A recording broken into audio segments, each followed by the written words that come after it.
अस्सलाम वालेकुम ninth class, this is your biology class. अपने लास्ट लेक्चर में हमने डिस्कस किया है सेल स्ट्रक्चर और फंक्शन के बारे में और प्रोकैरियोटिक और यूकैरियोटिक सेल के डिफरेंस के बारे में। आज हमारा टॉपिक ऑफ डिस्कशन है पेज नंबर 68 पे cell size and surface area to volume ratio.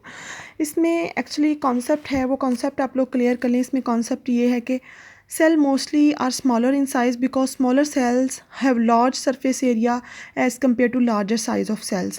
यहाँ पे देखें एक larger size का सेल है, उसका सरफेस एरिया कैलकुलेट किया हुआ है लेंथ की मदद से।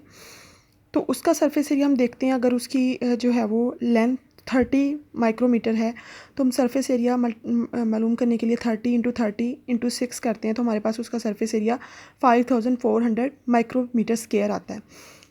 लेकिन अगर उसी सेल को छोटे सेल्स में डिवाइड कर दिया जाए और उन सब सेल्स का 1 बाय 1 सरफेस एरिया मालूम करके उनको ऐड किया जाए तो हमारे पास एक लार्ज सरफेस एरिया आता है, डैट इज़ 16,200।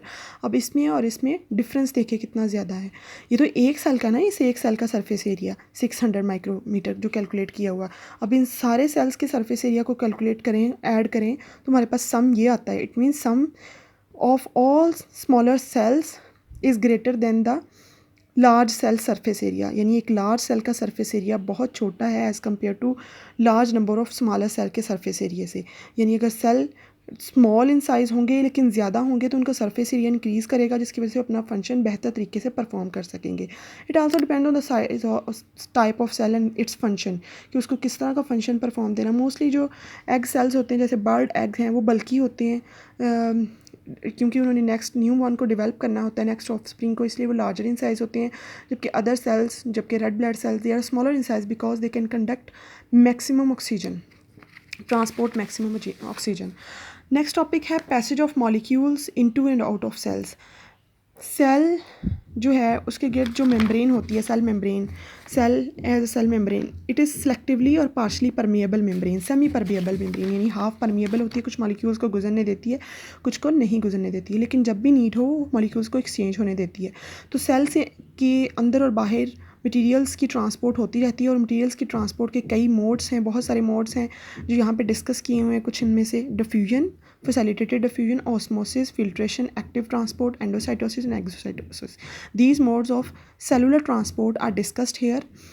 सबसे पहले डिफ्यूजन की बात करते हैं। Diffusion is the transport of materials from high concentration from an area of high concentration toward the area of large lower concentration. For example, अगर वाटर है, उसका प्रेशर एक जगह पे ज़्यादा है, ड्रम में है, तो वो नल के थ्रू नीचे आएगा, तो इट मीन्स जहाँ पे वो फ्लो कर रहा है वहाँ उसकी कंसनट्रेशन कम है। It's like the movement of water from higher level to lower level.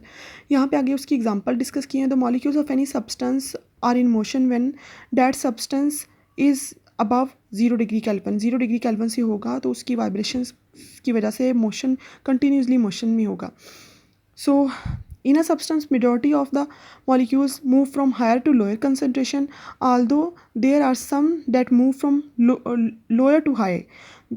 That other type of transport that takes place. Eventually the molecules reach a state of equilibrium where they are distributed equally. यहाँ पे एक state आएगी जहाँ पे वो equally distribute हो जाएंगे, और फिर अगर कोई एनर्जी या कोई और फैक्टर इन्वॉल्व हो रहा है तो लोअर टू हायर भी मूवमेंट हो सकती है। Diffusion is a principle of method of movement of substances within cells as well as across cell membrane. Carbon dioxide, oxygen, glucose can cross cell membranes by diffusion. Gas exchange in gills and lungs occurs by this process of diffusion because gases move from higher concentration to lower concentration. Movement of glucose molecules from small intestine lumen into the blood capillaries of villi is another example of diffusion. So lot of examples are discussed here. Passive transport discussed because a cell does not expend energy when molecules diffuse, so it's type of passive transport because it doesn't need an energy. facilitated diffusion में होगा कि diffusion का process किसी ना किसी medium से facilitate होगा। जैसे कि सेल मेम्ब्रेन है, सेल मेम्ब्रेन समटाइम डिफ्यूजन को फैसिलिटेट कर रही होती है, so it will be called as facilitated diffusion. So facilitated diffusion is also type of passive transport because there is no expenditure of energy. Facilitated diffusion is just that के diffusion का process किसी membrane से या किसी media के through facilitate हो रहा है।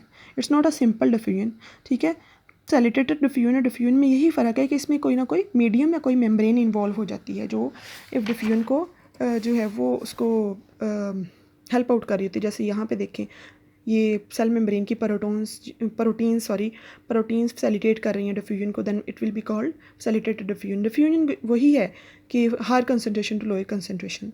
नेक्स्ट है osmosis.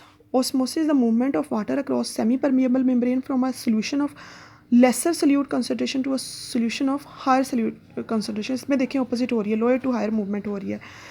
The rules of osmosis can be understood through the concept of tonicity of solutions. 3 types of tonicity होती हैं। टॉन्सिटी के बेस पे सोल्यूशन 3 टाइप्स बनाते हैं, हाइपरटोनिक, हाइपोटोनिक और आइसोटोनिक। हाइपरटोनिक सोल्यूशंस में रिलेटिवली जो सल्यूट की अमाउंट है वो ज़्यादा होती है। हाइपोटोनिक में सल्यूट की quantity as compare to solution less होती है। आइसोटोनिक में सल्यूट और सॉल्वेंट दोनों बैलेंस क्वांटिटीज़ के अंदर मौजूद होते हैं। नेक्स्ट कुछ एग्जांपल्स डिस्कस हैं ओस्मोसिस की, कि वाटर के मॉलिक्यूल्स में वाटर शुगर के सोल्यूशन में किस तरह शुगर के मॉलिक्यूल्स ओस्मोसिस के थ्रू जो है वो वाटर के मॉलिक्यूल्स ओस्मोसिस के थ्रू मूव करते हैं lower to higher concentration. I hope you have understand the topics. I'll revise osmosis in next lecture also because it's a tricky topic.